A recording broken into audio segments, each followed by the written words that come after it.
išaiškink mums palyginimą apie rauges dirvoje. Jis jiems atsakė. Sėjantysis gerą sėklą yra žmogaus sūnus. Dirva tai pasaulis, gera sėkla karalystės vaikai, o raugės piktojo vaikai. Jas pasėjęs priešas velnias, pjūtis pasaulio pabaiga, o pjovėjai angelai. Taigi, kaip surenkamos ir sudeginamos ugnyje raugės, tai bus ir pasaulio pabaigoje. Žmogaus sūnus išsiųs savo angelus, tie išrankės iš jo karalystės visus papiktinimus bei piktadarius ir įmes juos į ugnies krosnį. Ten bus verksmas ir dantų griežimas. Tada teisėjai spindės kaip saulė savo karalystėje, kas turi ausis, klausyti te klauso. Ir čia mes turim tokius, kaip?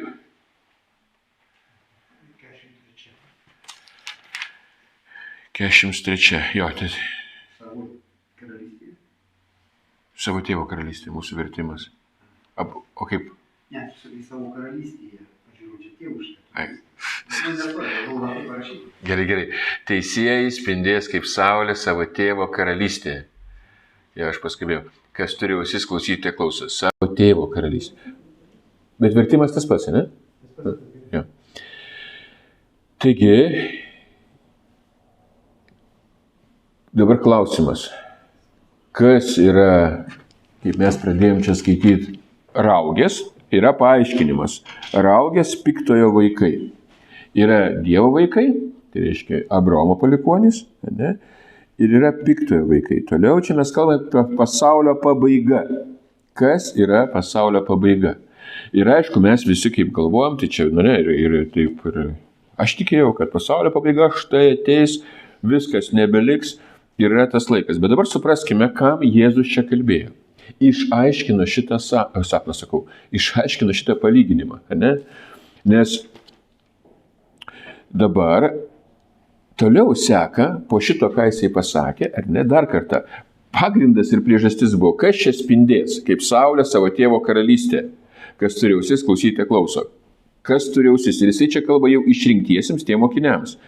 Miniai kalbėjo jisai visiems, o dabar jisai paaiškina būtent mokiniams, ką tai reiškia. Ir toliau dar jisai kalba keletą palyginimų. Apie lobį, 44 eilutė, dirvoje paslėpta, ne, kad jis viską parduoda. Toliau pirklys, ieškantis gerų perlų, 5 eilutė, ne, ir perlą randa. Ir toliau 47 eilutė, dangaus karalystė panaši į jūron metamą tinklą, išgriebiantį įvairiausių žuvų. Taigi dauguma tų apaštalų buvo kas? Žvejai. Ir jiems buvo aktualus tas palyginimas, ar ne? Ir dabar 51 eilutė Jėzus paklausė jų, ar supratote visą tai? Mokiniai turėjo tai suprasti. Suprantat, jeigu tai būtų ateityje įvyks pasaulio pabaiga už 200, ten kažkiek tai 2023 metais, pavyzdžiui, ne? Ir va čia tada, bet supraskite, jų paklausė, ar supratote? Jie atsakė taip viešpatie. Tada jis jiem tarė, todėl kiekvienas rašto žinovas, tapęs dangaus karalystės mokiniu, panašus į šeimininką, kuris iškelia iš savo lobyno naujų ir senų daiktų. Kas yra tas lobynas? Ir dabar supraskime, jie vadinami rašto žinovai. Mes žinome, kad visas, daug mato Evangelijoje Jėzus bara, ar ne, rašto žinovus. Bet kaip mes ir praeitą kartą kalbėjom, mums reikia būti rašto žinovais. Kodėl suprasti Dievą, pažinti būtent patį svarbiausią dalyką. Kam Kristus atėjo ir kas yra ta naujoji sandora. Ir apie paskutinius laikus, dabar žiūrėkite, tame kontekste Mato Evangelijoje, būtent Mato 24, kur Jėzus labiausiai, kaip plačiausiai viską išaiškina, kas po ko bus. Ir tai buvo kalbama kada? Kada Jeruzalė, jisai kalbėjo, kad tu žudai, tu žymėdai akmenimis ir sako, štai jūsų namai paliekami tušti. Čia 23. Ir dabar, žiūrėkite, 24, ar ne, antra eilutė, jis jiems tarė, ar matote visą tai? Ką matote? Tai reiškia, kuo jie mėgavosi. Tuo metu žydai jie didžiavosi savo šventyklą, ne? O jis sako, iš tiesų sakau jums, čia neliks akmens ant akmens, viskas bus išgriauta. Kai jis sėdėjo Alyvų kalne, priėjo vieni mokiniai ir klausė, pasakyk mums, kada tai įvyks. Labai geras klausimas. Kada tai įvyks? Jėzus pasakė, bus sunaikinimas. Čia jisai pasakė apie krosnį, apie pasaulio pabaigą, apie raugės ir apie teisėjai spindės. Kada? Dabar jis ir sako, ne? Bet žiūrėkite klausimas, pasakyk mums, kada tai įvyks ir koks tavo atėjimo ir pasaulio pabaigos ženklas. Žiūrėkite, pasaulio pabaigos ženklas. Ir dabar Jėzus visam šitam, 24 skyriui mes matome, jis pasako, ir 25 dar palyginimai yra, apie kuriuos mes kalbėjome. Jis išsako, kas atsitiks šitam pasauliu, bet kuriam pasauliui. Kam jisai kalbėjo apie dirvas? Apie tuometinį pasaulį. Supraskite, kai mes ir praeitą kartą kalbėjom, ir dabar, ne tik daug kas kalba, ir krikščionis sako, svarbiausia yra santykis su Dievu. Taip. Bet santykis be sandoros neįmanomas. Dievas, matote, tas santykis ir plaukia iš sandoros. Jeigu taip lietuviškai, kad būtų paprasčiau, ne kas tas žodis sandora, čia tik tai žydams, bet mums santuoka. Jeigu yra tikra santuoka ir vienas kitą myli, tas santokos esmė ir yra, kad jau tada yra santykis. Ir per visą Bibliją tai ir kalbama, kad Dievas sudarė sandorą su žydų tauta. Tikslas – turėti santykius. Ir dar tikslas, kad išreikštų šlovę Dievui. Dabar žiūrėkime, truputėlį, nepabėgime, aišku, matot, 24 skyrių pasiliekame, bet dabar pakartoto įstatymo, tai yra 5 knyga, Toroje, Mozės 5 knygė. Ir čia yra duodami nuostatai. Visas pakartoto įstatymo apie tai, kas yra sandora. Ir 4 skyriuje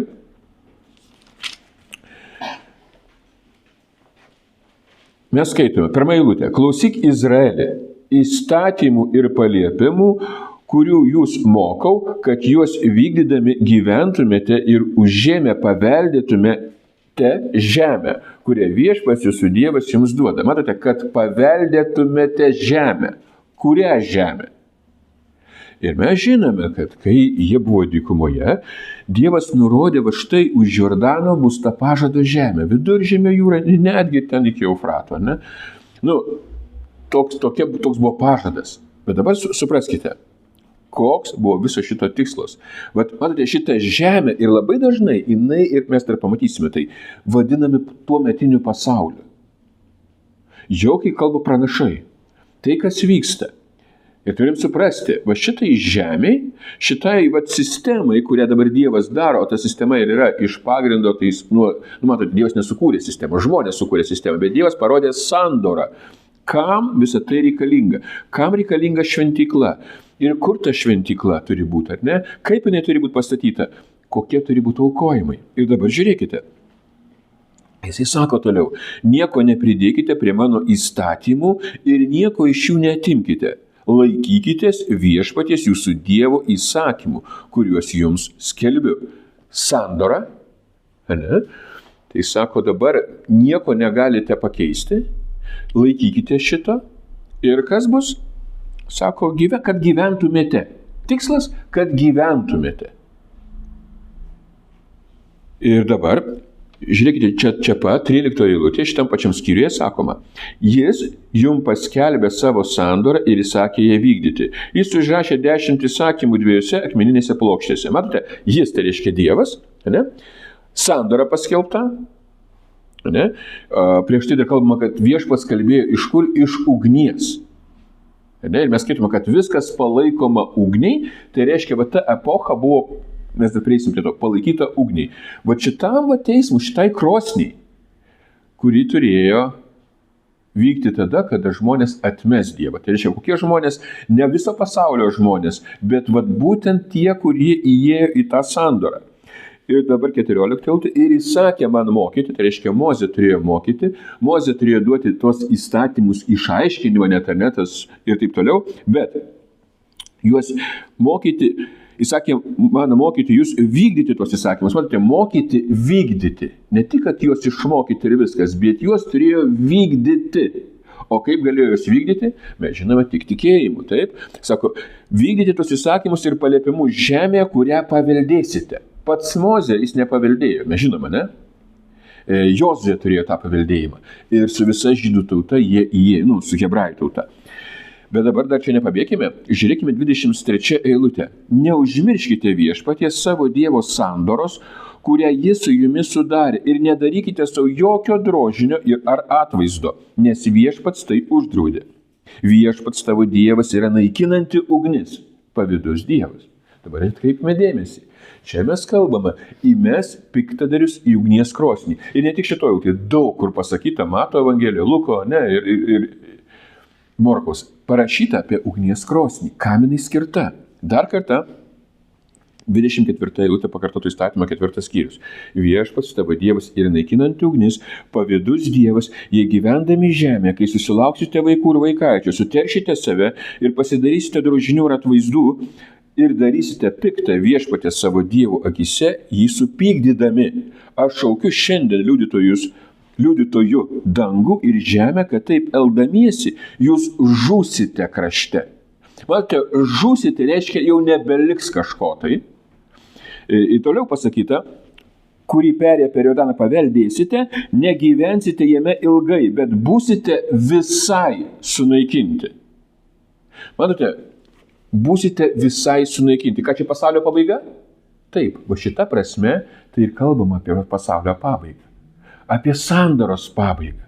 Dievas, mes matysime toliau, jau matėme toliau, skaitome, per pranašus, per giesmių, net Jobo knygoje ir visur kitur pasakyta, kad jis kaip susituokia, padaro sandorą su žydų tauta, ne, Dievo tauta, Judo karalystė, mes matom toliau jau, kai atskilimas įvyksta, ir tai ir jis vadina ją, tai yra mano.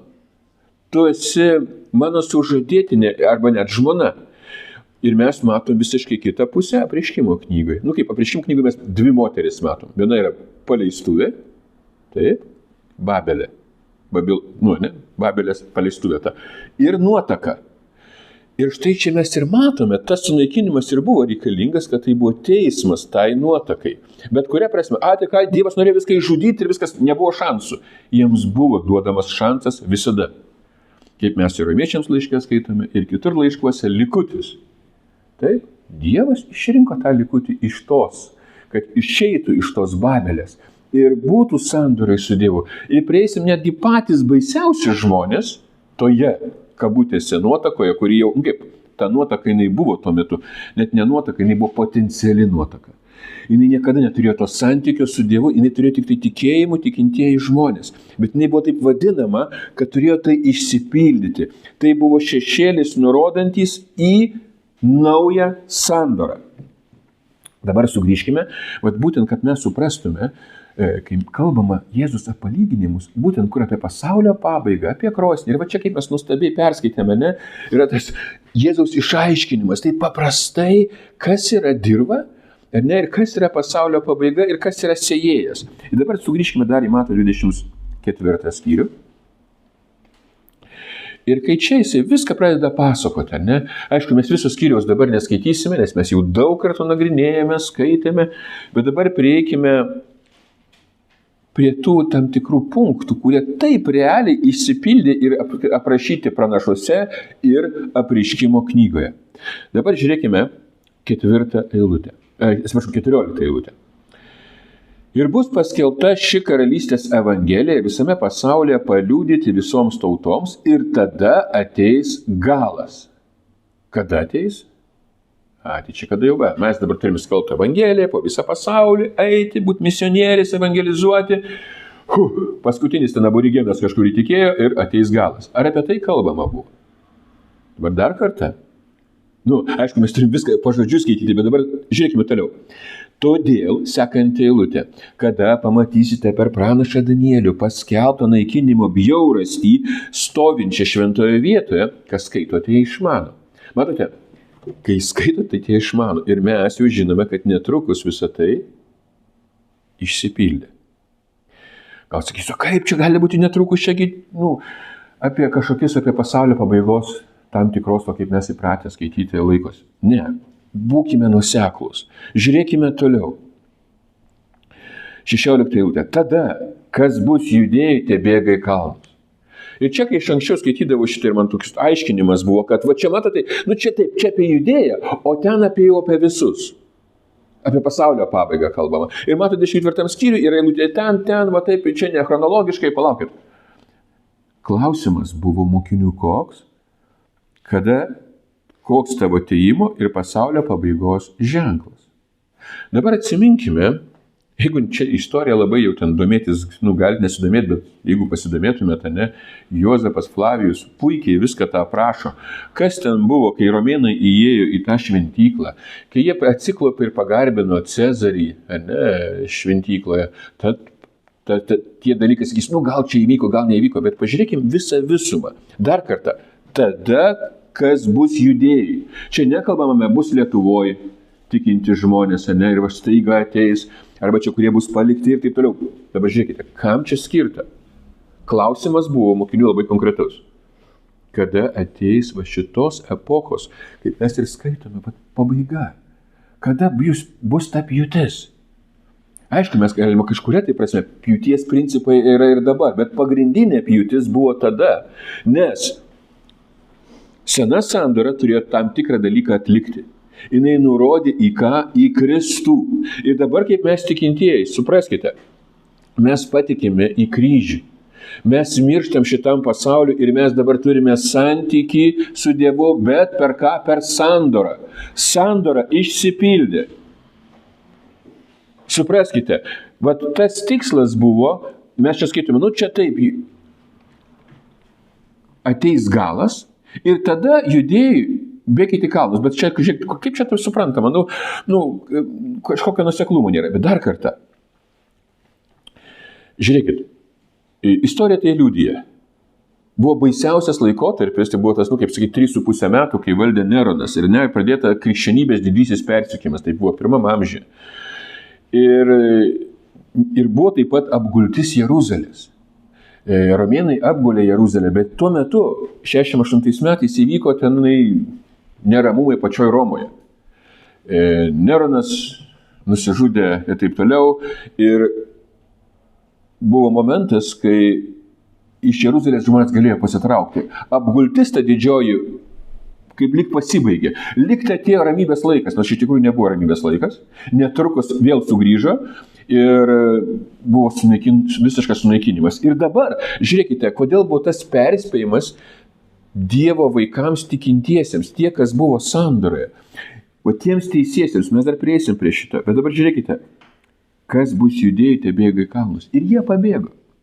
Ir istoriniai tie metraščiai, kaip aišku, daugiausia tai yra Juozapas Flavijus, kuris nebuvo krikščionis, bet kuris aprašė visus tos įvykius, tai detalė ir sakoma, čia tiems žmonėms, ir tie žmonės galėjo pabėgti.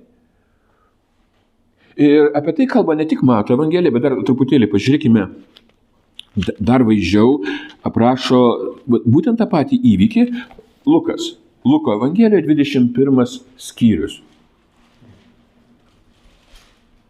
20 eilutė. Kai pamatysite Jeruzalę supamą kariuomenės, žinokite, jog prisiartino jos sunaikinimas. Dabar apie ką čia kalbama? Čia kalba apie paskutinius laikus, apie pasaulio pabaigą. Ir tie tikintieji, reiškia tos kartos, jie pamatys Jeruzalę, kokią jinai bus supama kariuomenės. Žinokite, jog prisiartino jos sunaikinimas. Ir sekant eilutė, tada, kas bus judėjai, te bėga į kalnus, kas mieste, te išeina iš jo, kas apylinkėse, te negrįžta. Konkretus veiksmai. Čia dvasiškai, čia reikės kažką tai daryti, čia bus skausmų laikotarpį, kai kurie sako taip, palaukite, čia yra skausmų laikotarpis. Dabar dar mes paskaitysim, bet supraskite, skausmų laikotarpis. Kas gali būti skausmingiausia? Ir šiandien mes girdime, kad žūsta vaikai, yra baisus įvykiai, baisus ten suspaudimai. Ir tai bus apreiškimo ten knygos, tas išsipildymas, taip toliau. Bet supraskite, dar kartą klausimas. Koks baisiausias suspaudimas visoje žemėje ir istorijoje?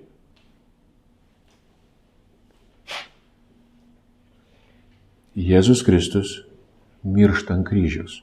Jį atmeta Izraelis. Jį atmeta jo tauta, jo nuotaka. Dievas dirbo tiek metų su ja, nepadarė sandorą ir jie ant kryžiaus jį nužudo. Ir tą akimirką įdomu, ne? Užtemsta saulė. Ir tai kažką tai nurodo. Ir tai supraskit, va tai turi jaudinti mus, va čia suspaudimas. O mes kartais gal taip, va baisu, kaip, pavyzdžiui, moterų kalėjime, ne? Va tai nužudė savo vaiką, tai yra baisu. Tikrai tai baisu. Bet yra dar baisiau. Visatos valdovas, Dievo sūnus atėjo ir jo tauta jį nužudo. Ar gali būti kažkas baisiau? Va čia ir prasideda suspaudimo laikas. Čia ir prasideda suspaudimas. Ir dabar pasižiūrėkite toliau. Tada, kas bus judėjų, tie bėga į kalnus, kas miestėti išeina iš jo, kas apylinkėse negrįžta, nes tai bus bausmės dienos. Kokios bausmės? Už ką? Vat būtent šito įvykio. Bausmės dienos, kad išsipildytų visa, kas parašyta. Išsipildytų visa, kas parašyta. Šiandien dauguma, daug labai krikščionių, sako, kad dar neišsipildė. Dar išsipildys. Jėzus ne viską išpildė. Dar daug dalykų turės išsipildyti. Ir pilna sandora dar nėra. Nes mes dar su nuodėme vis tą kovojame, mes turime nuodėmingą prigimtį. Palikime. Dabar žiūrėkime, ką sako žodis. Ką sako Kristus, kuris nemeluoja. Kai yra tiesa. Ir būtent čia, kai išsipildys, tai turėjo įvykti jo žodis. Bausmės tikslas, vėlgi, kam reikalingas buvo teismas Izraeliui? Nubausti, tuos niekadėjus. Ne. Pakeisti sandorą. Taip, aišku, kad nubausti, nes tai buvo jo vaikai, jo tauta ir tas vizualus išsireiškimas, tai turėjo įvykti jo žodis. Bet tikslas – sandora. Matote, šita sandora su Izraeliu, matote, kas išėjo. Ir mes skaitume pranašus. Jinai pradėjo paleistuvauti. Ir mes dar prieisim prie šito, bet Apreiškimo knygui viskas detalė apie tai yra aprašyta. Visos tos negandos, tie sunkumai. Ir mes buvom, oi, čia baisu, čia kažkur pasaulyje. Tai įvyko tuometinėme Izraelyje. Ir aplinkų taip pat, nes čia laiškas buvo tom 7 bažnyčiom, kur Mažoje Azijoje. Bet jie turėjo žinoti, kad turėtų ramybę, kad pereitų tą laikotarpį. Neišsigastų. Bet šiandien, kai man sako, Jėzus sako, greitai ateis, tai kad neįsigastų, tai pasakyta. 2000 metų visas greitai neateina. Bet supraskite, mes turim tokią labai gražią pasaką, kuri beveik realybėje. Vaikams kalėdų senį kalbame. Ne? Jeigu tu klausysi, tau bus kalėdų senis atneš dovanų. Ir mes taip pat su Jėzumi. Jėzus tai pasakė, kad greitai, kad jūs bijotumėte. Ir greitai būtumėte pasiruošę. Jėzus meluoja? Ir taip ir žmonės laukia. Neatėjo. Negeras buvau. Negeras. Ir suprantate, tame mes kartais tikime, ta neteisinga viltis. Ir aš tame gyvenau. Viltis yra teisinga. Įsivaizduokit, kryžius, Kristus miršta ir tu žinai, kad jisai prisikėlė, tu patikėjai tuo, tu mirėjai su juo ir dvasia gyvena, tu sandoroje. Tai reiškia, tu esi nuotakoje. Bet žiūrėkime dar, kad nuosekliau būtų, mes matytume tą visą tą, pilną vaizdą. Dar kartą grįžkime į Mato 24 skyrių. Ir čia, kai buvo, visi tie suspaudimai kalbama. Žiūrėkite, 21 tuomet bus didelis suspaudimas, taip? Kokio nėra buvę nuo pasaulio pradžios ir dabar, ir kokio daugiau nebebus. Vėlgi, kas suspaudimas? Kas didžiausias buvo? Skausmas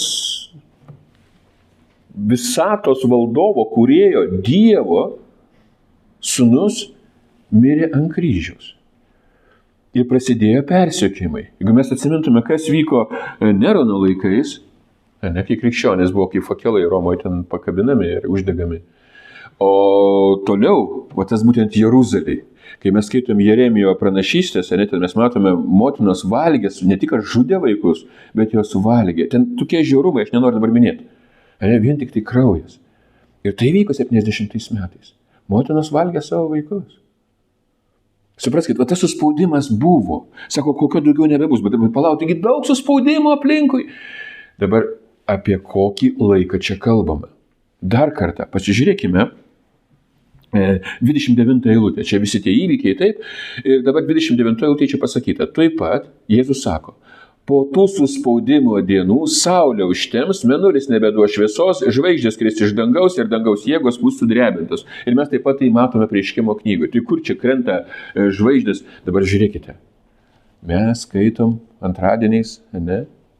Ketvirtadieniais apie Jokūbą, Juozapą. Juozapas sapnavo sapną. Ką tas sapnas reiškia? Kas spindi? Žiūrėkite. Teisieji spindės kaip saulė. Kas tuo metu buvo teisieji? Nu, taigi tikintieji. Palaukit. Dievas darė sandorą ir tų teisiųjų poziciją jie užėmė būtent kunigai, vyriausiasis kunigas. Jis buvo toj vietoj. Saulės, mėnulio, žvaigždžių spindėjimas. Va tie kunigų sistema. Kodėl? Jie turėjo atstovauti tai. Jie buvo kaip tarpininkai. Va ta prasme, jie turėjo aukoti auką ir kad tauta turėtų santykį su Dievu. Bet vietoj to ten jau nebuvo Dievo buvimo. Jeigu mes skaitytume, tai kas net Jėzaus laikais, ką Jėzus kalba, ką jie padarė iš to, jau tas judaizmas, kuris buvo pasakytas Mozės laikais, galima sakyti, nors tai ne judaizmas buvo, bet jau kaip pasidarė judaizmas. Jis jau ne tas, kaip judaizmas 2. O dabar, kurį mes turime judaizmą, tai net ne 3 ir ne 4, tai jau iš vis ten, nėra tikėjimo to. Bet dar mes prieisim prie šito, bet dabar žiūrėkite dar kartą. Kris iš dangaus bus sudrebintos. Tai reiškia, žvaigždės kris, ar ne? Ir visas tai, kas buvo Izraelis, kuo jisai žibėjo, kokie buvo pagrindiniai, tie principai, kokie buvo kunigas, auko turėjo būti šventės, turėjo būti pascha, ar ne? Ir taip toliau, tas šventės, kurios turėjo rodyti į Dievo šlovę, o čia jau nebebuvo. Šventykla sunaikinama. Akmens ant akmens nebelieka. Ir dabar supraskime, dar čia pat. Visą tą kaip, kad irgi išaiškinimas būtų, kaip ir čia buvo išaiškinimas, ar ne? 31 eilutė. Jis pasiųs savo angelus su skardžiais trimitais ir surinks jo išrinktuosius iš 4 žemės pusių, nuo vieno dangaus pakraščio iki kitur. Mes čia matome, žiūrėkite, išsiųs savo angelus, labai panašu, ar ne? Išrankios papiktinimus ir piktadarius, ar ne? Ir juos įmes ugnies krosnį. O čia pasižiūrėkite dabar. Toliau pasakyta 32 eilutė, pasimokykite iš palyginimo su figmedžiu. Kai jo šaka suminkštėja ir sprogsta lapų, jūs žinote, jog artėja vasara. Jėzus kalba labai paprastai, labai aiškiai, ne? Kas yra figmedžiai, toks paprastas dalykas. Turi būti pavasaris, čia toks kaip reiškinys kažkoks, ne? Gamtos reiškinys. Bet dabar sako, taip pat visą tai išvydę. Čia žiūrėkit, po 2000 metų mes tai pamatysim, palaukit. Visą tai jūs išvydę. Ką padarysite? Sako, žinokite, jog tai arti prie durų. Iš tiesų, sako jums, ši karta nepraeis, iki visą tai įvyks. Ta karta, tai reiškia 40 metų negalėjo praeiti. Ir mes žinome, ne, Jėzus buvo nukryžiuotas apie 33 metus, apytiksliai, ne? O 70 metais įvyko Jeruzalės sunaikinimas. Kodėl? Vėlgi, teismas, taip, teismas Izraeliui, bet tas teismas Izraeliui tikslas, kad būtų naujas Izraelis, nauja Jeruzalė. Matote, buvo sena sandora ir būtų nauja sandora, kad teisėjai spindėtų kaip saulė. Jie turėdami šitą sandorą turėtų pasitenkinimą, jie turėtų vėlgi santykį per sandorą. O mes, kai sakome, sandora, įvyko, bet nelabai. Kokie ir santykiai yra, bet nelabai. Žinote, kaip vyras su moterim, taip myli, bet nelabai jau. Tas pats šiandien tikintieji krikščionys. Jie turėtų būti druska, šviesa, bet pasaulis sako, palaukit, bet jie nieko nesiskiria. Tas pats lygmuo. Todėl, kad tiki Kalėdų seneliu, kuris ateis ir padarys kažką gerą, bet ne Kristumi. Ir čia tai yra piktžodžiavimas. Kristus išpildė, jis nemeluoja, jis yra tiesa. Jis mus paskyrė būti druska, kuris saugo pasaulį nuo supuvimo, būti šviesa, o šiandien druska išsikvėpė. Kodėl? Todėl, kad tikint viltim, bet ne viltim. Ateina, bet neateina. Ir žiūrėkite, dar kas įdomu, kad mes esame tas švyturys, o švyturio funkcija šviesti, bet poziciškai, bet praktiškai jokios. Iš tai pasaulis neskiria. Mes nieko nesiskiriame. Kodėl? Todėl, kad sandora turi būti. Sandora įvyko. Ir štai kur yra Golgotos kryžiaus paslaptis. Aš patikiu, aš įeinu į sandorą. O jeigu yra sandora, yra santykis. Ne gera ir bloga, bet aš valgau iš gyvybės medžio. Ir tai taip nuostabu būti šitoj sandorai. Bet ką mes šiandien turime? Šiandien ką turime? Tema - teismas Izraeliui. Iškart žmonės išsigąsta. Kodėl, už ką, taigi Izraelis šventa žemė? Žiūrėkite, kaip viskas susipainioja. Dabartinis Izraelis ir yra ta politinė problema. Nors čia net labai teisingai, nes kur yra politika, ten yra problema. Aš dabar nekaltinu jokių politikų. Aš dabar kalbu apie krikščionis. Žiūrėkite, šiuolaikinis Izraelis neturi nieko bendro su Biblija. Nieko bendro. Ir, matote, ir iš tikrųjų, jeigu paimti žydų tautą, tai rasinė, tautinė prasme jų nėra. Kodėl? Įvyko. Ir žiūrėkite, dabar kodėl taip, kur čia yra priežastis, ir čia tik tai kažkur į Senam testamente apie paskutinius laikus kalbama. Ne, čia iš vis, čia yra viso ko prasmė ir sandoros atskleidimas. Sandora, kaip mes ir skaitome, pasižiūrėkite, Romiečiams 8 skyrius, ar ne, šiuo mes gyvenam tuo, antra eilutė. Pažiūrėkime. Dvasios įstatymas. Kokia jo prasmė? Gyvenimo Kristo Jėzuje dvasios įstatymas išlaisvina mane iš nuodėmės ir mirties įstatymo, ko įstatymas nepajėgė, būdamas silpnas. Matote, įstatymas nepajėgė. Kas yra įstatymas? Tai yra kūniška. Suprantat, žmogus turėjo kažką tai atlikti, tai nebuvo blogai, tai buvo nuoroda, tai buvo šešėlis. Ir dabar žiūrėkite, būdamas silpnas dėl kūno, tai įvykdė Dievas. O mes galvojam, jis dar neįvykdė, jis dar turi įvykdyti, jis dar turi kažkokius izraelitus transformuoti ir padaryti tą tautą. Palaukit, kam taip? Žiūrėkite toliau, jis atsiuntė savo sūnų nuodėmingo kūno pavidalu.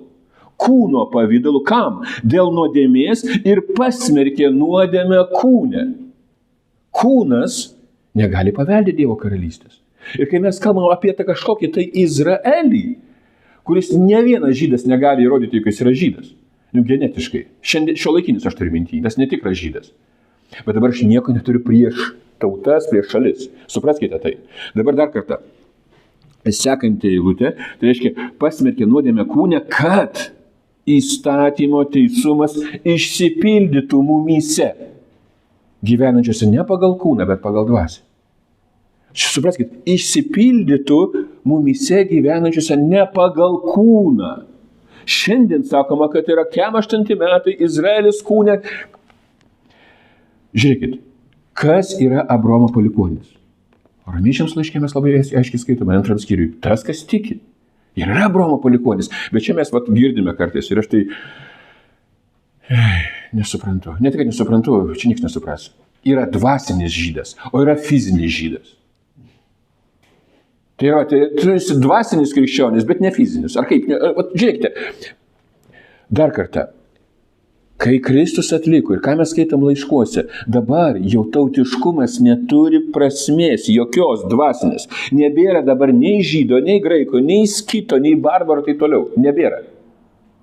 O kas yra? Tikintieji, Abraomo vaikai, Abraomo sūnūs, kurie paveldi tai. Ir štai kodėl šių dienų tam tikri žydai yra netikri, nes jie nešvenčia biblinių švenčių. Jie neaukojo aukų, nedarė tai, net ko Senas testamentas reikalavo. Jie nedaro to, jie laužo tai. Dabar kartais sakys, tai antisemitizmas, dar prieisim prie šito. Jėzus buvo tada antisemitas didžiausias, nes jis juos pavadino, jūs esate šėtono vaikai.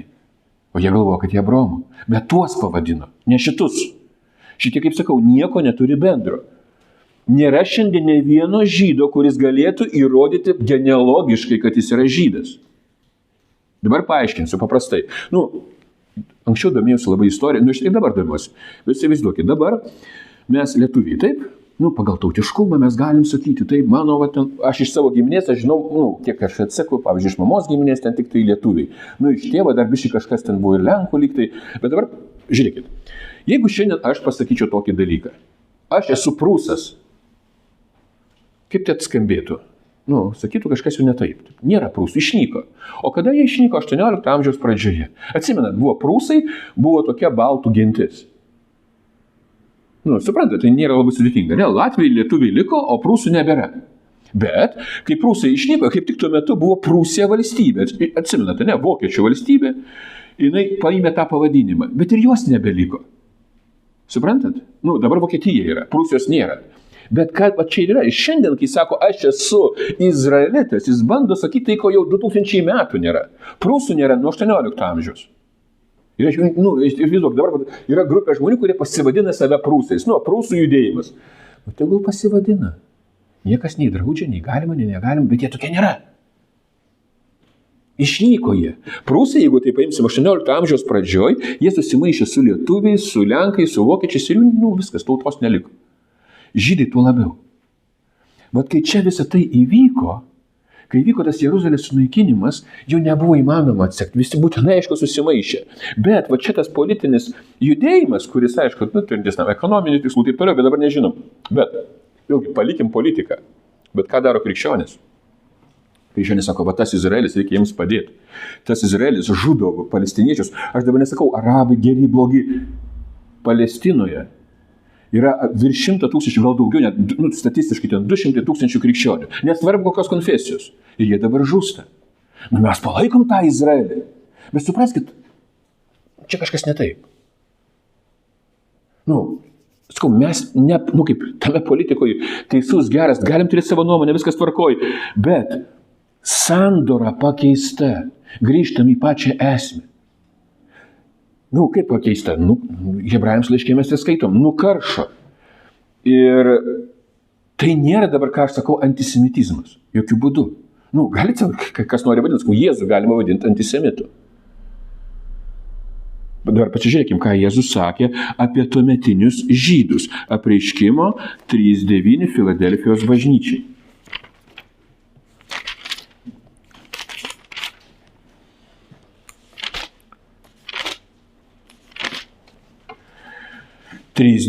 Štai aš tau duodu tuos iš Šėtono sinagogos, kurie tvirtina, jog jie žydai. Matote, jie tvirtina. Kaip sakau, aš šiandien tvirtinsiu, aš prūsas. Gerai, viskas netvarkoju, konstitucija leidžia gal tai vadintis. Aišku, ten niekur neįrašys tavo pase turbūt, ne? Bet šiandien žmonės įrašo. Jie susikūrė tą Izraelį. Bet dabar, žiūrėkite, dabar palikim šios laikus, grįžkim į šitą, kada buvo parašyta. Jėzus sako, nes šiandien mes matome 7 eilutėje Filadelfijos angelui parašyta, ne? Reiškia, jai bažnyčiai sako, Jėzus. Bet nėra. Sako, jie tvirtina, jog jie žydai, bet nėra. Nes jie meluoja, sako netiesą.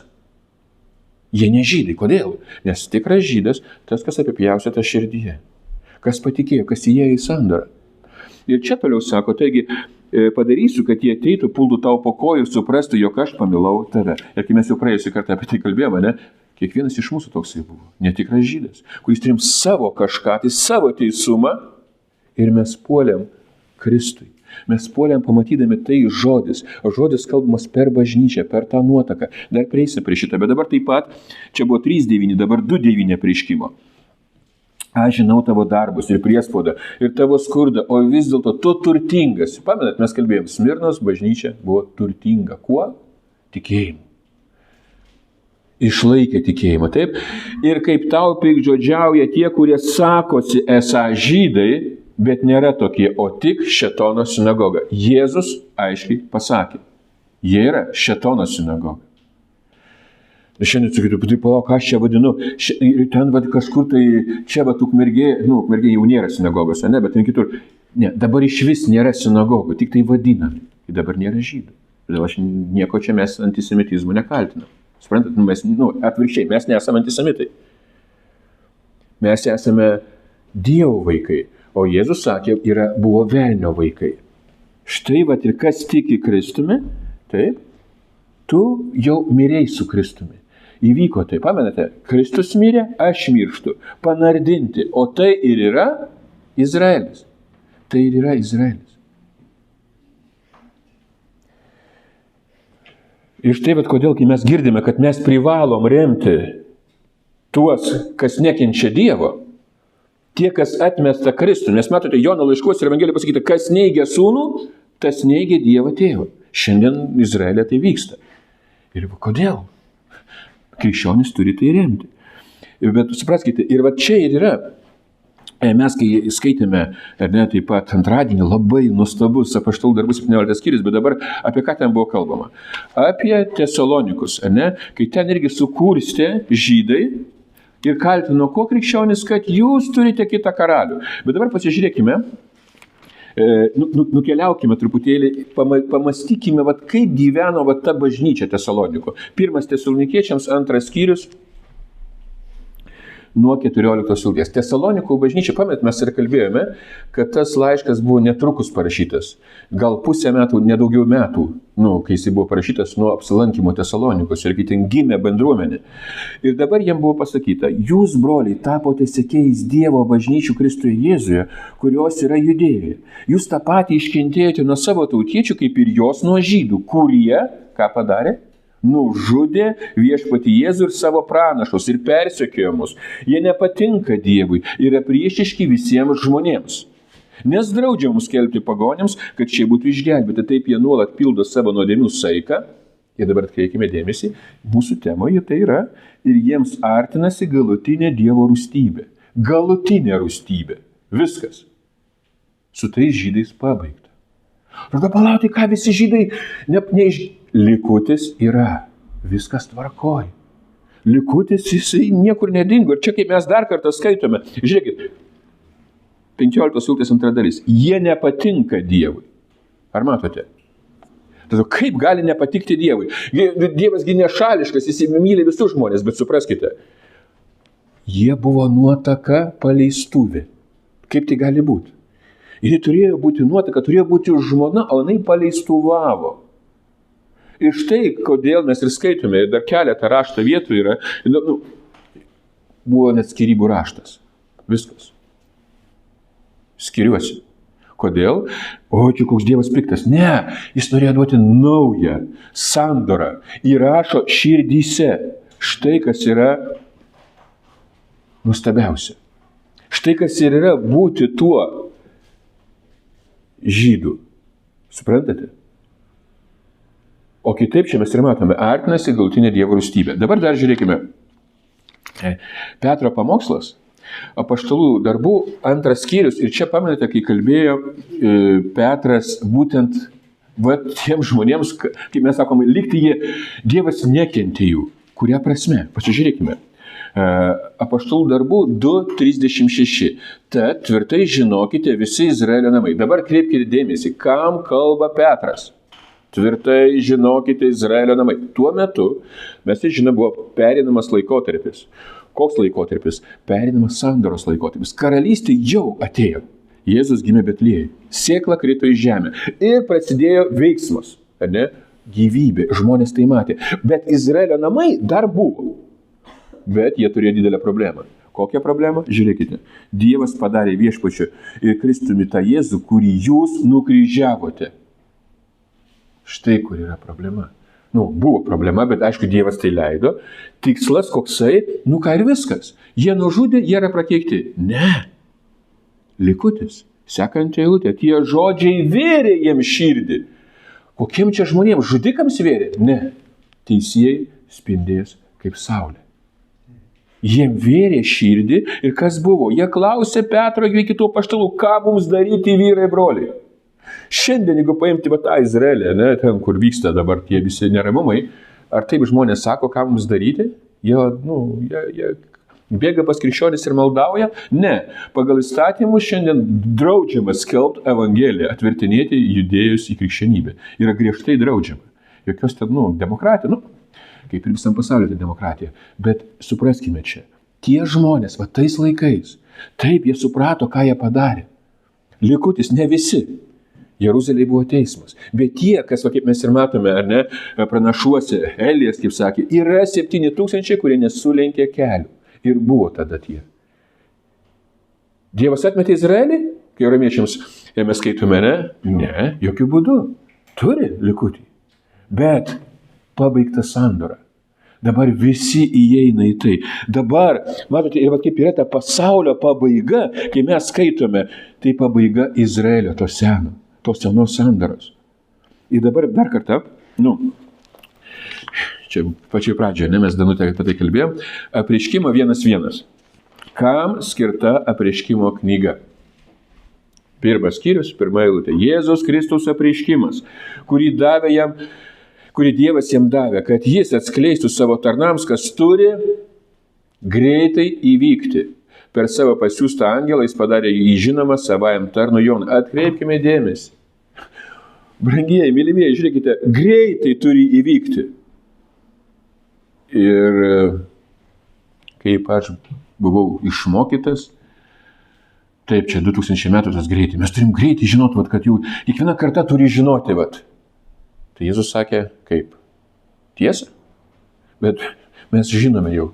Tikslas, koksai buvo teismo, turėjo būti teismas. Turėjo įvykti būtent ta krosnis. Trečia eilutė, pažiūrėkite čia pat. Pirmam skyriuje. Palaimintas, kas skaito bei klauso šios pranašystės žodžių ir laikosi, kas jo parašyta, nes laikas yra 2000 metų. Ne, laikas yra arti. Arti dar ta karta, kaip mes ir skaitėm, daug eilučių, ir mato 16 skyrių pabaigoje, ir 24 ir taip toliau. Mes daug eilučių tų yra, ir laiškuose taip pat mes matome, kad jie laukė, jie turėjo pereiti tą Neroną, pereiti tą baisų įvykį, kas parašyta apreiškimo 17, 18, 19 skyriui. Ten buvo taip teismas Babelį, bet krikščionys taip pat labai buvo perėjo kentėjimą ne tik nuo Romos valdžios, tai reiškia nuo žvėries sistemos, bet nuo Babelės. Kaip mes ir skaitėm ką tik laiške Tesalonikiečiams. Ir dabar paskutinis skyrius, bet čia sakau, skyrius paskutinis, bet čia dar ne paskutinis. Gerai, apreiškimo 22 skyrius, ir tai yra paskutinis Biblijos skyrius, iš čia sakoma vėlgi, 10 eilutė. Jis man sako, neužantspauduok pranašiškų šios knygos žodžių. Dabar supraskime, apreiškimo knyga duota Jonui. Jonas rašė, kas turėjo netrukus įvykti. Sandora pasikeičia, bet jau jis turėjo santykių su Dievu, taip? Bet sako, dabar taip pasakiau, tau neužantspauduok knygos žodžių, nes laikas trumpas. Mes nežinom, kiek ten 2-3 metai tai įvyko. Nežinom, bet laikas trumpas. Ir toliau, kai jisai sako, ateina jau nuotaka, jinai nusileidžia, štai įvyksta tai. Ką mes skaitom čia pat pirmoje, antroje eilutėje. Gyvybės medis, tas sodas. Ir dabar, žiūrėkite, prieš paskutinę visą Biblijos eilutę, tai reiškia apreiškimo 22:20. Tas, kuris šitai liudija, sako, taip, aš veikiai ateinu, amen, taip ateik viešpatie Jėzų. Kada Jėzus ateina? Žodis veikiai, ką reiškia? Greitai, netrukus. Ir tam laikotarpiui tai įvyko. Tad kaip Jėzus atėjo? Tai kaip čia dabar mes kelbėm, kad jau nereikia Jėzus laukti? Žiūrėkite. Mes dabar nebijome, nes mes turime sandorą su juo, o tai sandora ir yra Izraelis. Taip? Bet ta nauja Jeruzalė, santykis. Aš pilnai pasitikiu Kristumi, nes jis atėjo įvykdyti visą tai. Ir ką skaitome apreiškimo knygoje, atrodo, ten baisus dalykai, aišku, krikščionys ten iš vis, ten juos veža apie tai. Tas žvėris. Ta paleistuvė, aš kaip dar kartą sakau, 666 tas ženklas, tai yra Neronas. Ženklas. Tai nesunku suprasti. Visa kas tai, ką jis darė, kaip jis, paskaitykite tiesiog biografiją Nerono, ką jis atlikinėjo. Ir tas ženklas hebrajų kalba, tai viskas labai sutampa, sutapimų čia dar nėra, nesutapimas. Tai ir buvo jiems parašyta, kad jie tai žinotų. Matote, Romos politinė valdžia, žvėris, taip, tai sistema, ir Babelė. Supraskime, kas įvyko 70 metais. Kodėl tai įvyko? Tai mes skaitome apreiškimo knygoje. 19 skyrius. Viskas tas teismas Babeliai. Bet dar prieš tai pasižiūrėkime. 17 skyrius. 17 skyrius apreiškimo 3 eilutė. Ir jis dvasia nunešė mane į dykumą. Ir aš išvydau moterį sėdinčią ant skaisčiai raudono žvėries pilną piktžodžiavimo vardų, turinčių 7 galvas ir 10 ragų. Moteris buvo apsivilkusi purpuru ir škarlatu, čia mūsų vertimas šarlachu, išsipuošusi auksu, brangiakmeniais ir perlais. Ji laikė rankoje aukso taurę, pilną savo ištvirkavimo, šlykštybių ir nešvarumo. Ant jos kaktos buvo rašytas vardas, paslaptis, didžioji Babelė, ištvirkelių ir žemės šlykštybių motina. Dabar, čia visokie buvo versijos, ar ne, čia ta šalis. Čia dar, žiūrėkite, kiek viskas paprasta. Moteris buvo apsivilkusi kuo? Purpuru. Kas purpurų tuo metu rengėmės? Ten laiko nėra, bet galite pasiskaityti. Kunigai, ką turėjo apsirengti? Vyriausiasis kunigas. Kodėl buvo tas rūbas? Turėjo tą atlikti funkciją, turėjo spindėti, o vietoj spindėjimo buvo atvirkščiai. Tapo tų numirėlių kaulų lindynė, ten visas tas purvas. Ir toliau žiūrėkite, mačiau tą moterį girtą nuo šventųjų kraujo, nuo Jėzaus liudytojų kraujo, ją matydamas aš stebėjausi. Matote, stebėjusi. Tai buvo tas Izraelis, tas pašauktas, tai reiškia ta tauta, kuri turėjo šlovinti Dievą. O 5 eilutėje mes matome, ant kaktos buvo užrašytas vardas, paslaptis, didžioji Babelė, ištvirkelių ir žemės šlykštybių motina. Apreiškimo knygoje vadina ne tik Babelė, Sodoma, Gomora, Egiptas. Ir mes nesunku tai pamatyti, kad tai būtent kalba apie Jeruzalę. Tas Egiptas, ta Sodoma ir Gomora. Kodėl? Nes jinai paleistuvavo. Kaip mes ir skaitėm, sulaužė tą sandorą, ką mes ką tik, pakartotų įstatymą skaitėme. Ir šita sistema, kaip mes ir skaitėm, jinai turėjo būti sunaikinta. Vėl ne tai, kad čia nuteisti Dievas norėjo. Ne, jis norėjo duoti naują sandorą. Netgi tie, kas padarė baisiausią nusikaltimą, nukryžiavo Jėzų, jiems buvo šansas, įsivaizduojate? Ten jie vėrė širdį, jie sako, ką mums daryti, mes tai padarėme. Ir kaip mes žinome, Jeruzalės bažnyčia buvo prabudimas. Buvo nemažai išgelbėtų žmonių. Bet dabar dar pažiūrėkime čia, 18 skyrius, 23 eilutė apreiškimo. Tavyje nebešvies žiburio spindulys, niekas nebegirdės jaunikio ir nuotakos balso. Dabar žiūrėkite, dar mes paskaitysim, bet žiūrėk, teisėjai spindės, o čia nebėra pašalintas tas žibintuvas. Kodėl? Todėl, kad tai buvo tik tai religinė sistema, tai buvo stabmeldystė, tai buvo tas ištvirkavimas ir persekiojo pranašus. Ir sako, negirdės jaunikio ir nuotakos balso, nes tavo pirkliai buvo tapę žemės didžiūnai, nes tavo burtais buvo suvedžiotas visos tautos. Ir mes žinome, kai tuo metu Jėzus vaikščiojo žemę, atsimenat, ką darė farizėjai, ne farizėjai, bet, ir farizėjai, bet vyriausi kunigai. Jie nuostabiai bičiuliavosi su Romos valdžia. Tada, kas čia tokio? Bet būtent tada ir prasidėjo ta paleistuvystė. Tai buvo, gerai, blogai, tai buvo jau atpildas. Jie tai padarė. Sako, ir tavyje buvo rastas pranašų ir šventųjų ir visų žemė nužudytųjų kraujas. Štai kas atsitiko. Bet 19 skyriuje apreiškimo mes matom teismą. Būtent teismas tas pats, kas buvo palyginimuose Jėzus. Apie tą krosnį, kas bus įmestas, 19.2. Nes tikri ir teisingi jo teismai. Jis nuteisė. Ir aišku, čia mes matome teismas, bet apreiškimo knygų daug teismų. Taip, prasidėjo teismas kada? Jėzus ant kryžiaus. Atlikta. Teismas prasidėjo. Ir čia yra teismai. Taip, nuteisė didžiąją paleistuvę, kuri suteršė žemę savo ištvirkavimu, jis atkeršė už savo tarnų kraują pralietą jos rankomis. Atkeršė jo. Viskas. Atkeršė. Jeruzalę žudė krikščionis,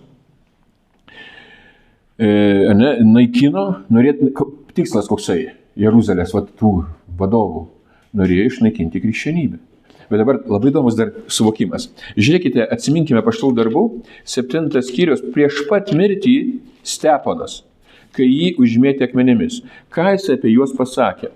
Jūs kietasprandžiai, 51 eilutė, 7:51 Apaštalų darbų. Jūs kietasprandžiai neapipjaustytomis širdimis ir ausimis, jūs kaip ir jūsų tėvai visuomet priešinate šventajai dvasiai. Įsivaizduokite, visuomet. Ne tai, kad truputėlį kažkaip, ne visuomet. Jau antiek pasidarė šitą sistemą. Peržengė visas ribas. Ir toliau sako, kurio iš pranašų nepersiekė jūsų tėvai. Jie užmušė iš anksto skelbusius teisėjo atėjimą. Teisusis atėjo. Ir jūs dabar tapote jo išdavėjais ir žudikais. Tapote. Ir kaip mes skaitėm 17 skyriuje apreiškimo, Babelės funkcija ir buvo tokia jau. Jinai paleistuvavo, jinai gėrė tą kraują, jinai ištvirkusi pilnai. Vat būtent ta prasme, kaip mes ir skaitome Jeremijo pranašystėje. Gerai, Jeremijo pranašystė. Ten labai svarbu dėl sandoros. Žiūrėkit, Jeremijo pranašystėje, 3 skyriuje, aš kviečiau po viso to, sugrįžk pas mane, bet ji nesugrįžo. Ir čia kalbama apie 2 karalystės, šiaurinę ir pietinę. Bet tai buvo tas pats Izraelis. Suprantat, kokia pasiekmė susiskaldimo buvo, lygiai tas pats. Stabmeldystė prie to privedė. Ir dabar, žiūrėk, neištikimoji jos sesuo Judo tauta matė, kad aš ją atstūmiau ir daviau jai skyrybų raštą, nes Izraelio tauta nuklydusi svetimavo. Tačiau, ir mes pradėjome, tai čia su šiauriniu Izraeliu. Ne, žodis tačiau. Neištikimoji jos sesuo Judo tauta nepabūgo, bet taip pat nuėjusi paleistuvavo. Savo paleistuvystėmis jis sutepė kraštą ir svetimavo su akmenimis ir medžiais. Ir per visą Jeremijo knygą mes ką matome? Būtent vyksta tas teismas. Ir teismo priežastis, dar kartą, 31. Dar kartą, dėl kad tai labai svarbu. Kokia teismo priežastis? Ateina dienos, kai aš padarysiu su Izraeliu ir Judu naują sandorą, sako viešpats. Nauja sandora. Jinai įmanoma per Jėzų Kristų. Jis žodis tapo kūnu. Jis avinėlis naikinantis pasaulio nuodėmę. Kaip Hebrajams laiške parašyta, jis sunaikino. Ar nesunaikino? Šiandien daug žmonių sako, dar nesunaikino, jinai yra, mes kovojam su ja. O kodėl kovojam? Ar yra sandora? Ar yra kryžius? Ar tu mirėjai? Ar tu seki paskui jį? Ir dabar žiūrėk toliau. Ne tokią sandorą, kokią padariau su jų tėvais, kai paėmęs juos už rankos išvedžiau iš Egipto žemės. Jie sulaužė mano sandorą, nors aš buvau jų valdovas. Kokią sandorą? Pakartoto įstatymo. Izraelis sulaužė. Ir dabar 31:33. Štai kokią sandorą aš sudarysiu su Izraelio namais. Tomis dienomis praėjus aš įdėsiu savo įstatymą į jų vidų ir rašysiu jų širdis, aš būsiu jų dievas, o jie bus mano tauta. Štai šiandien ką mes turime. Tada, tai gerai, viskas įvyko, ką mes turime? Įsivaizduokit, mes turime santykį su juo. Bet, sakau, santykis yra nuo sandoros. Ir čia labai įdomus, kaip mes ir skaitėme apreiškimo knygoje, ne, kaip mes skaitėme antradienį apaštalų darbus, 17 skyrių. Žydai, jie nenorėjo, žiūrėkite, žydai kaltino krikščionis kuo? Kad jie turi kitą karalių. Taip? Supraskime, vat, kai mes skaitome šitas eilutes, ne, vat, kodėl tai yra labai svarbu pamatyti pačią jų prasme. Nes kai mes dažnai sakome, tai dar neįvyko, čia kalba apie kažką tai ir mūsų tai nepaliečia, todėl kad dar neįvyko. Bet iš tikrųjų tai įvyko. Tai buvo kalbama tiems žmonėms. Bet iš kur ateina religinė neapykanta? Kodėl žmogus nekenčia? Todėl, kad jisai turi savo teisumą. Bet, aišku, čia yra daug religijų ir visi savi teisūs, bet tas apogėjus, kulminacija viso šito, žiūrėkime dar kartą. 19 skyrius Jono Evangelija. Jono 19. Pilotas per Paschą pasakė, štai jūsų karalius. Kam jisai pasakė? Romėnams? Aišku, kad ne. Žydams. Izraelio tautai. Kaip mes skaitėme apaštalų darbų, tai vat Izraelio namai. Štai jūsų karalius. 15 eilutė, ką jie sako? Bet jie šaukia, šalin, šalin, nukryžiuok jį. Pilotas paklausė, nejaugi, turiu nukryžiuoti jūsų karalių. Šiandien jūs ko norite? Matote, mes, aišku, čia tai įvyko, bet mes tą patį darome. Jeigu mes nepriimam Jėzaus žodžio, bet tas kalavijas neveria mano širdies, sakom, yra kitas karalius. Koks karalius? Žiūrėkit, ką jie pasakė. Aukštieji kunigai atsakė, mes neturime karalius, tik tai ciesorių. Įsivaizduojat? per visus pranašus. Įsivaizduokite dar kartą. Jėzus ateina, sako, kaip Jeruzalė, kaip višta viščiukus norėčiau surinkti jūs. Aš myliu jūs, jūs mano nuotaka, va ta žmona, tas raštas buvo, ta sandora padaryta. Bet dabar, jūs sakote, aš ne jūsų karalius, mes turim ciesorių. Tai yra gyvenimas kūnų, kaip mes skaitėm Rabėčiams 8.3. Pasitikėjimas tuo įstatymu raide ir viskas, ir tu miręs esi. Ir kaip dar kartą sakau, šiandien, krikščionės, kurie sako, kad, čia taip, aš dar net, toj sandorai, bet tas yra, bet žiūrėkit, jeigu tarp tavęs ir pasaulio nėra skirtumą, ar iš tikrųjų Kristus yra tavo Dievas, ar jis yra tavo karalius, ar tu gimėjai iš dvasios. Dar kartą mes pašaukti būti druska neįsikvėpusią, bet ta, kuris saugo nuo supuvimo. Ir ta švyturys.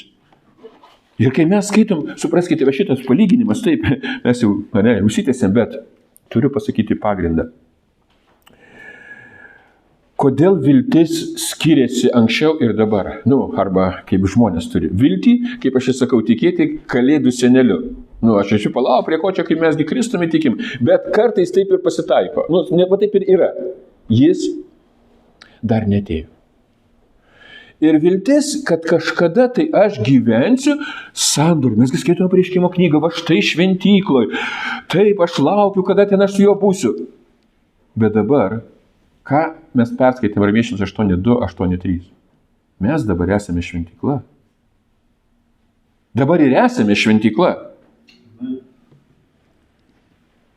Arba, kaip aš sakiau anksčiau, čia ir filmai visokie, ir aišku kažkoks mokymas nuo 19 amžiaus vidurio, bus, ko laukiam? Teleportacijos, ten kažkur į dangų. Tai šitokie, taip yra, aš nežinau, tas žodis, šiandien taip jį vadina. Teleportacija pas Jėzų pasitiksime. Ir čia tada jau keršysim, su visais tais negandom laikotarpyje, arba kas pasiliks. Bet dabar aš nesijuokiu, aš dabar rimtai. Žiūrėkit, viltis, jinai į kažką tai nukreipta. Ir dabar aš jau, suprantat, 24 valandas Dievas yra manyje. Kristus. Apaštalas Paulius sako, ne aš gyvenu, o Kristus gyvena manyje. Nereikia šventyklos tų ritualų, apeigų. Bet krikščionys kartais mes padarom, sekmadienis visą kitą, taip pat ir čia. Kartais mes nusidedam ir mes vėl grįžtame. Dabar žiūrėkit, ką reiškia santykis su Dievu. Viltis yra nedurnių motina. Bet jeigu aš tikiu tuo, kaip kažkada tai ateis, bet Jėzus sako greitai, tai reiškia dar negreitai. Čia yra kita prasmė, kad tu bijotum. Kad įsitempęs būtų, kad kaip vagis naktį, tada dar netėjo. Ir ta baimė ir daro mus tik tai religingais. Aš bandau išgyventi. Ir dabar žiūrėkite, Apreiškimo knygą atsiverčiau, pabaigą noriu, bet patarlių Saliamonas yra pasakęs. Patarlių 13 skyrius, 12 eilutė. Ilgai neišsipildanti viltis kankina širdį. Patenkintas troškimas gyvybės medis. Išmokime mintinai. Petras nesutiks. Ja. Bet žiūrėkite, ilgai neišsipildanti viltis kas? Jinai kankina širdį. Žiūrėkite, kai žmonės kankinasi, aš kankinuosi, vis manyje kažko tai ne taip. Ten yra demonai, ten yra alkoholizmo dvasia, ten tas, aplinkui mane spaudžia, ten geismai užpuola. Kodėl? O kryžius buvo. Laisvė. Dvasios įstatymas. Nebėra jokio pasmerkimo tiems, kas yra Kristuje. Nes čia toliau parašyta. Patenkintas troškimas. Patenkintas troškimas. Gyvybės medis. Ir štai kodėl, kai mes baigėme Apreiškimo knygą 22 skyriuje, dar kartą, žiūrėkite, pirmą eilutę, jis parodė man tyrą gyvenimo vandens upę, tvaskančią tarsi krištolas, ištenkančią nuo Dievo ir avinėlio sosto, viduryje miesto gatvės, vienoje ir kitoje upės pusėje augo gyvenimo medis. Čia tik tai gražiai ten parašyta patarlėse, pritaikysim 8 hermeneutikos principus, padarysim judaizmas jau ne 2, o 3 ir 4. Palaukit, koksai judaizmas? Mes esam nuotaka, Izraelis. Sandora įvyko. Ir štai kodėl, sako, augo gyvenimo medis duodantis 12 derlių. Kiekvieną mėnesį vedantis vaisių ant to medžio lapai tautoms gydyti. Tautos turi gydyti nuo ko? Nuo Kristaus. Tautų jau nebelieka. Suprantat, jau nėra. Bet būtent ir čia įeina visi. Čia nėra skirtumas tautybė. Nėra skirtumas tavo kažkoks statusas. Jis sako, nebebus daugiau jokio prakeikimo. Ten nebebus. Ir nėra prakeikimo kur? Tai, ką Jėzus įvykdė. Sandora. Sandora tai ir yra santykis su juo, bet dabar dar kartą žiūrėkite. Neatsiversime, bet atsimenam giesmę, ne vakar kalbėjome apie. Ten toks labai įdomus momentas, ne, yra, apie ką giesmė? Jaunikis myli jauną, jaunoji jaunikį, bet apie ką, jeigu paimti Naują testamentą, Kristus myli nuotaką. Taip? Ir žiūrėkite, jis pradžioje lyg taip jis jo siekia, ir jinai jo siekia. O toliau jau 4 skyriui mes matome, įsivaizduokit, jinai tampa kuo? Tampa sodu. Ir jis sako, auga granatmedžiai su maloniais vaisiais. Ir net 4 skyriui. Ir ten taip toliau, sako, sodo šaltinis, gyvybės vanduo jau yra bažnyčia. Ir dabar kalbame, čia kur ta bažnyčia? Tu esi. Dabar supraskime paprastumą tą. Iš vis, laiškai apie ką kalba, apie ką? Tu ateini pas Kristų. Kokiu būdu? Labai skirtingai kartais ateinam. Kuria prasme? Aišku, tik per Kristų, bet mes ateinam bažnyčiai ir ką mes matom? Dažnai kartais girdim, meilės nėra, todėl kad mes žiūrime į kitą. Bet kas yra manyje? Manyje visų pirma yra troškimas tiesos, Kristaus. Vat kaip ir giesmių giesmėj, aš laukiu jo. Vat tas troškimas ir toliau jau įdomu labai, jisai vadina ją sesę. Palauk, čiagi negalima, čiagi jau. Į ką tai simbolizuoja?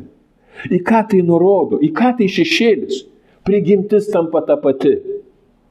Sandora, tai ne tik, kad vyras ir žmona, tai prigimtis du tampa viena. Ir štai kodėl, sako, dabar jau auga granatmedžiai. Ir kai mes skaitom Galatams laišką 5 skyrių, vaisius dvasios įmanomas tik tai sandorai. Tas granatmedis, kurio geidžia jau pats jaunikis. Bet net, o kas tas jaunikis, tai kaip čia dabar jisai ateis tą vaisių valgyti? Vienas iš kitų. Valgome. Mes džiaugiamės. Vaisiai, kaip sakau, tas sodo šaltinis, gyvybės vanduo. Mes tai geriame. Mes tuo maitinamės. Ir kai mes tai suprantate, čia dabar kažką tai naują kalbu, visi laiškai apie tai sako. Ir pabaigai kaip pavyzdį, žiūrėkite, Efeziečiams 4 skyrius. Kulminacija, ne? Efeziečiams apie ką laiškas? Visi choru pasakom. Bažnyčia, taip. Jo, laiškas. Dabar žiūrėkit. Čia jisai kalba Paulius, kad mes nebesieltume kažkaip tai. Ir dabar supraskite, supraskime laikotarpį, kada buvo Efezo bažnyčiai rašomas laiškas. Mes apie Efezą daug ką turime.